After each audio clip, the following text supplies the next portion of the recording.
আজ দুপুরবেলা বেরিয়ে পড়লাম মন্দির দর্শনে। আর এই মন্দির হচ্ছে বালিগঞ্জে অবস্থিত। তো বালিগঞ্জের মন্দির হচ্ছে, নাম হচ্ছে মন্দিরের বিড়লা মন্দির। তো চলো তোমাদেরকেও দেখাই, আমিও দেখি। চলো বিড়লা মন্দির কেমন দেখতে, কখন খুলবে, কি বৃত্তান্ত। আর গাড়িটা দেখলে গেল, বহু পুরনো আমলের, মানে বেশ সুন্দর লাগলো গাড়িটা দেখতে, তাই তোমাদের সাথে একটু শেয়ার করে দিলাম। চলো, এই যে চলে এসছি আমি বিড়লা মন্দিরে।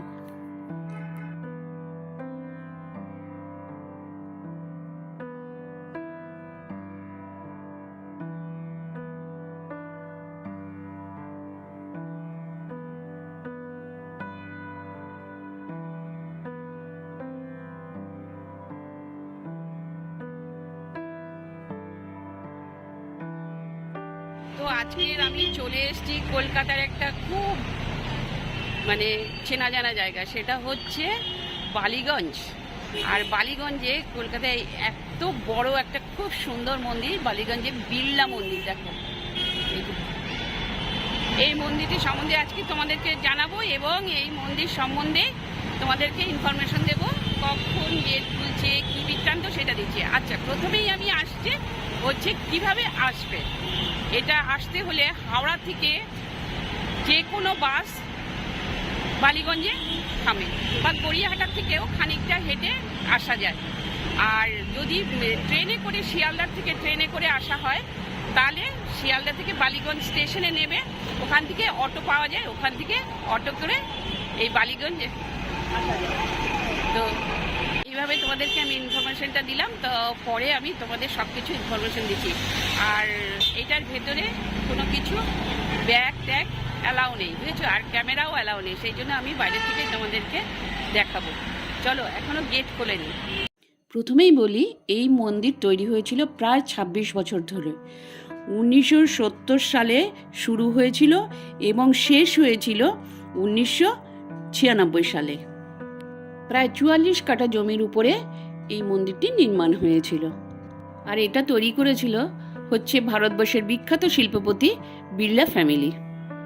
আর পুরো মন্দিরটাই হচ্ছে মার্বেল পাথর দিয়ে তৈরি করা হয়েছে, নিখুঁতভাবে তৈরি করা হচ্ছে। এটা এত সুন্দরভাবে তৈরি করা হয়েছে, চোখ জুড়িয়ে যাচ্ছে, ভীষণ সুন্দর কারুকার্য। আর মন্দিরের সামনে এসে দাঁড়ালে মনে হবে যে উড়িষ্যা কিংবা সাউথ ইন্ডিয়ায় এসে আমরা দাঁড়ালাম, এত সুন্দর মন্দির। আর এই মন্দিরের গায়ে রাজস্থান স্টাইলের প্রচুর নকশা করা কাজ দেখা যাবে। বাইরেটা থেকেও ভেতরটা আরও বেশি সুন্দর, যেন মনে হচ্ছে সাদা পদ্মফুলের মধ্যে ভগবান বসে আছেন। এবার আসছি আমি ভেতরের কথায়। ভেতরে ঢুকতে হলে ছোট ব্যাগ অ্যালাউ আছে, কিন্তু বড় ব্যাগ অ্যালাউ নেই, এবং জলের বোতলও অ্যালাউ নেই। ভেতরে ঢুকতে হলে চটি, জলের বোতল সমস্ত এখানে রেখে ঢুকতে হবে। মোবাইল অ্যালাউ নেই, ক্যামেরা অ্যালাউ নেই, মোবাইলের সুইচটা পর্যন্ত অফ করে আসতে হবে। আর যদি কেউ পিঠে নেওয়া ব্যাগেও নাও না, তাহলেও কিন্তু ওখানে অ্যালাউ নেই। এটাই একটা সমস্যা। না হলে ভীষণ সুন্দর মন্দির, তার জন্য আগের থেকেই বলে দিচ্ছি যে ওখানে কিন্তু বড় ব্যাগ নিয়ে ঢোকা। ভেতরে হচ্ছে লক্ষ্মীনারায়ণ, রাধাকৃষ্ণ এবং শিবলিঙ্গের মূর্তি রয়েছে, ভীষণ সুন্দরভাবে সুসজ্জিত করা রয়েছে, দেখলে খুব ভালো লাগবে। আর প্রতিটি দেয়ালের মধ্যে একদম রাজস্থানের কাজ যেন নিখুঁত করে রাখা হয়েছে, নিখুঁত করে কাজটা করা হয়েছে। আর দেখো, এই মন্দির ভীষণভাবে সুন্দরভাবে রক্ষণাবেক্ষণ করা হয়। প্রতি সময়, বেশিরভাগ সময় দেখা যায় যে কাজ চলছে। এই দেখো, নিচে এক ভদ্রলোক কাজ করছে।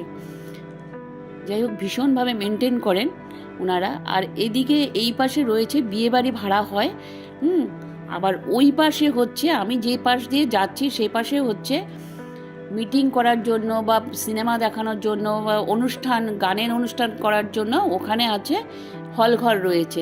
চলো তোমাদেরকে দেখাচ্ছি। আর ওই যে ওপরে দেখছো, ওপরে হচ্ছে বাঁদিকে হচ্ছে দেবী দুর্গা মায়ের মূর্তি এবং ডান দিকে হচ্ছে ভোলা মহেশ্বরের মূর্তি।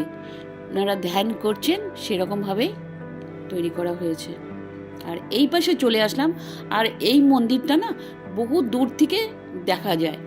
আর এখান থেকে আমি তোমাদেরকে দেখিয়ে দিচ্ছি, দেখো পুরোটাই দেখা যায়। আর ওই যে কালো রঙের ওই যে গেটটা দেখতে পাচ্ছ নিচে, ওখানেই হয় থিয়েটার, ফাংশন, সমস্ত ওনাদের সাংস্কৃতিক অনুষ্ঠান সব কিছু এই মন্দিরেই হয়, এই পাশটাতে হয়। আর ব্যাক সাইডের ওই পাশে হয় বিয়েবাড়ি।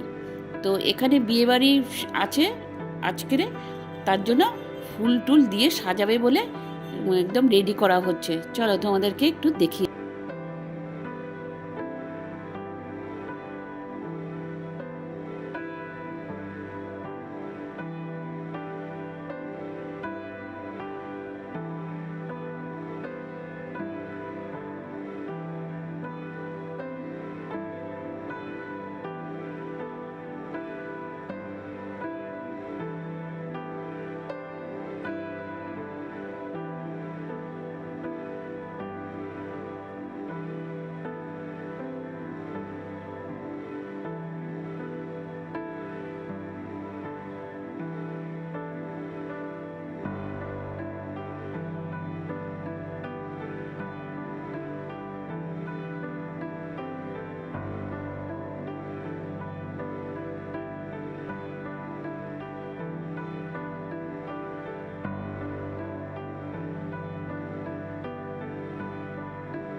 ছুটির একটা রোববার দেখে তোমরা অবশ্যই এসো, আশা করি ভালো লাগবে, ভীষণই ভালো লাগবে। আর এটা দূর থেকে আরও ভীষণ ভালো লাগে দেখতে। ভেতরে তো তোমাদেরকে বললামই।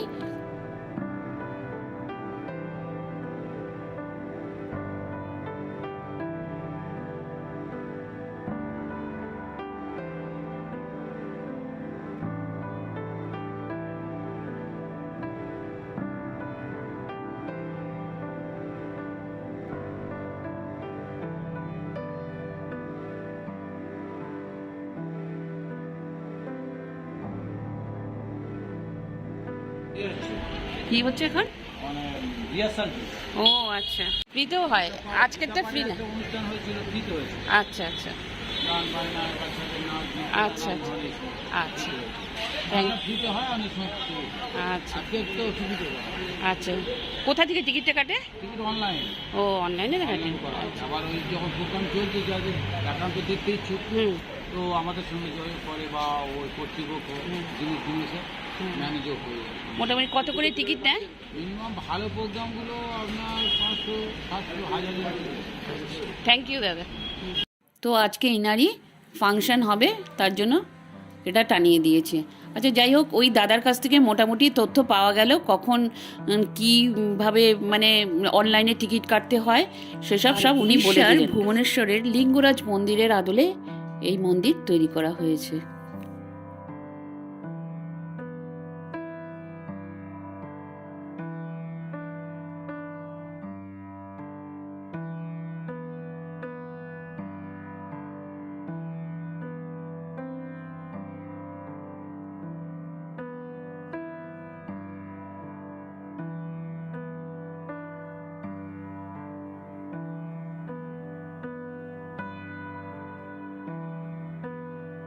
মন্দিরের মূল দ্বার খোলা হয় হচ্ছে ভোর 5:30 থেকে 11টা পর্যন্ত। 11টা পর্যন্ত বন্ধ হয়ে যায় 11টার পর। তারপর আবার খোলে হচ্ছে 4:30 থেকে রাত 9টা পর্যন্ত। বিকেল 4:30 থেকে রাত 9টা পর্যন্ত খোলা হয়। তারপরে সন্ধে আরতি হয়, ভীষণ সুন্দর সন্ধে আরতি হয়। তোমরা কোনো না কোনো সময় একটু এসে ভিজিট করতে পারো, আশা করি ভালো লাগবে। দূর থেকেও মন্দিরটি অপূর্ব সুন্দর, একদম পুরো শ্বেত পাথরে দিয়ে তৈরি করেছে, অসম্ভব সুন্দর। আর যদি ভিডিওটার কোথাও কিছু ভালো লেগে থাকে, লাইক করো, শেয়ার করো, সাবস্ক্রাইব করো।